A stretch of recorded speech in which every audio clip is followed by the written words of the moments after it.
N ನ್ಯೂಸ್ಗೆ ನಮಸ್ಕಾರ ರೀಪ್ಪ. ಏನಪ್ಪ ಅಂದ್ರೆ ಇವರ ಸೀಟ್ ಸಂಬಂಧ ಬಡ್ದಾಡತ್ತಾರೆ ರೀ.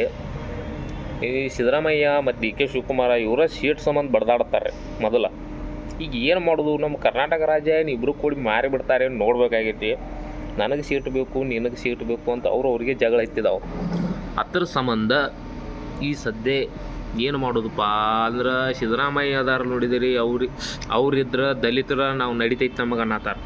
ಡಿ ಕೆ ಶಿವಕುಮಾರ್ಗೆ ಏನಾರ ನೀವು ಮಾಡಿರಿ ಅಂದ್ರೆ ನಾವು ಬಿಡೋದಿಲ್ಲ, ಅದನ್ನು ನಮ್ಮ ಜಾರಕಿಹೊಳಿಗೆ ಕೊಡ್ರಿ ಅಂಥೇಳಿ ಅವ್ರು ದಲಿತರು ಎಲ್ಲರೂ ಕೂಡಿ ಹೇಳತ್ತಾರ ರೀ.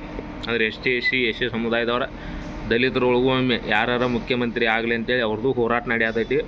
ಅದ್ರ ಸಂಬಂಧಾಗಿ ಈ ಸದ್ಯ ದೊಡ್ಡ ಲಪಡ ಐತಿ. ಮ್ಯಾಗಿನವ್ರ ಸದಸ್ಯರು ಏನು ಹೇಳ್ತಾರಲ್ಲ ಅದನ್ನು ಮಾತು ಕೇಳ್ತಾರಂತೀವ್ರು. ಮೊದಲ ಇಲ್ಲಿ ಒಳಗನ ನನಗೆ 4 ಮಂದಿ ಕರ್ಕೊಂಡೋಗಿ ಫುಲ್ ಊಟ ಮಾಡಿಸ್ನೆ, ಅವು 4 ಮಂದಿ ಕರ್ಕೊಂಡೋಗಿ ಊಟ ಮಾಡಿಸ್ನೆ ಮಾಡತ್ತಾರೆ ರೀ. ಈ ಸದ್ಯ ಏನಾಕೈತಿ ನೋಡ್ಬೇಕು. ನಿಮ್ಮ ಅನಿಸಿಕೆ ಏನೈತಿ ಕಮೆಂಟ್ ಮಾಡಿರಿ, ಹಂಗೆ ಸಬ್ಸ್ಕ್ರೈಬ್ ಮಾಡಿರಿ. ನಿಮಗೆ ಯಾರು MLA ಇರಬೇಕು, ಸಿದ್ದರಾಮಯ್ಯನೇ ಇರ್ಬೇಕಂತ ಅಂದ್ಕೊಂಡ್ರಿ ಅದನ್ನೂ ಕಮೆಂಟ್ ಮಾಡಿರಿ. ಡಿ ಕೆ ಶಿವಕುಮಾರ್ ಆದ್ರೆ ಚಲೋನೋ ಆಗ್ಲಿಕ್ಕೆ ಚಲೋನೋ ಅದನ್ನೂ ಕಮೆಂಟ್ ಮಾಡಿರಿ. ನೋಡಿರಿ ನಿಮಗೇನು ಟೀಟೈತಿ. ನನಗೆ ಇದು ನ್ಯೂಸ್ ಒಳಗೆ ಹೇಳ್ಬೇಕಂತ ಅನಿಸ್ತು, ಡಿ ಕೆ ಶಿವಕುಮಾರ್ ಭಾಳ ಓಡಾಡತ್ತಾರ್ರಿ, ನಾನೇ MLA ಆಗ್ಬೇಕು ಅಂತೇಳಿ. ಆದಷ್ಟು ಸಿದ್ದರಾಮಯ್ಯ ಅವ್ರು ಇರ್ಬೇಕಂತೇಳಿ ತೊಡೆ ಮಂದಿನೂ ಹೇಳತ್ತಾರ.